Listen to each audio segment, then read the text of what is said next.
नहमदहु व नुसल्ली अला रसूलिहिल करीम अम्मा बाद फ़अऊज़ु बिल्लाहि मिनश शैतानिर रजीम बिस्मिल्लाहिर रहमानिर रहीम। हज़रात मोहतरम, आज दी इस वीडियो के अंदर मैं आप अहबाब दी हिदमत के अंदर सदका सही तरीके नाल देण दा अमल पेश करन लगा। सदका मुसीबतां नूं टाल देंदा है। ऐसियां मुसीबतां ऐसियां तकलीफां जिहड़ियां अचानक बंदे ते आउण वाले वक्त दे अंदर वारद हो जांदियां ने, जिन्हां दा ज़हन ख्याल विच भी नहीं हुंदा।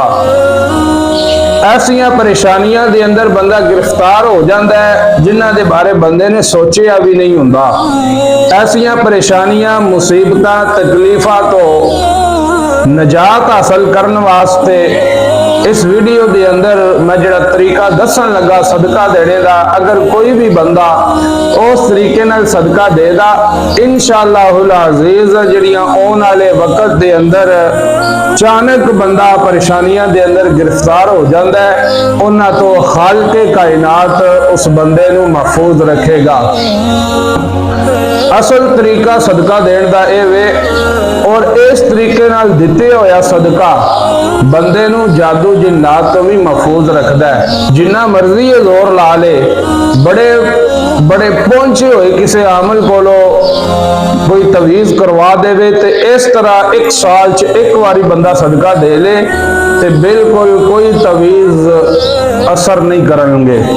जिन्ना मर्जी कोई टेढ़ ला के जादू कर देवे, इंशाअल्लाहुल अज़ीज़ जड़ा तरीका मैं दसन लगा, साल च एक बारी अगर बंदा इस तरीके नाल सदका दे ले ते फिर जादू भी बंदे उत्ते असर नहीं करन लगा, बिल यकीन नहीं करन लगा।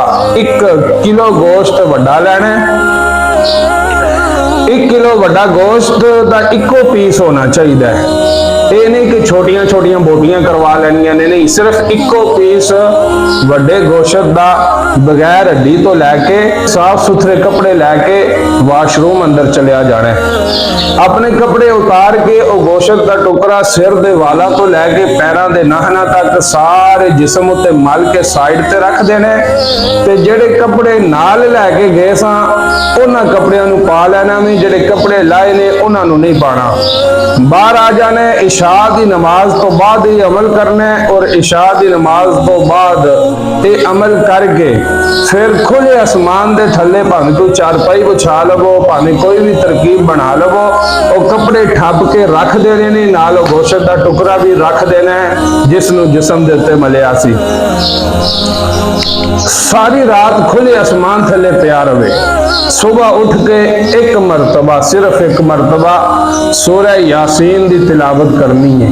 उठना किस वेले, ये नहीं कि 9 बजे उठ के सूरह यासीन की तिलावत कर ली, 10 बजे उठ के, नहीं नहीं, जदों फजर की अजान हो जाए उस वेले उठ के सूरह यासीन की तिलावत करनी है। उहदे कोल बैठ के ते फजर की नमाज अदा करन तो फौरन बाद वो गोश्त नूं नाल लै जाना है, किसे दरिया के अंदर सुट के आना, या फिर किसी नहर अंदर सुट के वापस आ जाना है। और याद रखिया जे सूरज तुलू होने तो पहले पहले वो गोश्त का टुकड़ा किसी नहर अंदर या दरिया अंदर सुट के आना है, या किसी नदी अंदर सुट के आना है, और जदों सुटना है तो फिर वापस आने लग्या मुड़ के पीछे नहीं देखना ते अपने घर आ जाना है।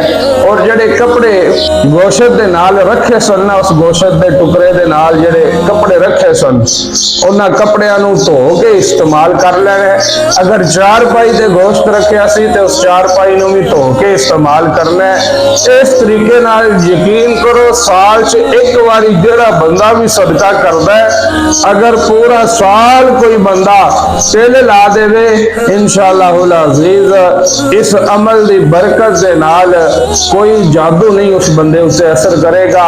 अगर कोई तेल भी ला दे तवीज़ पाने अल्लो ते कोई तवीज़ उस बंदे उत्ते पुठे असरात वाला जिहड़ा तवीज़ है वो असर नहीं करेगा। वल्लाहु आलमु बित्तौफीकी।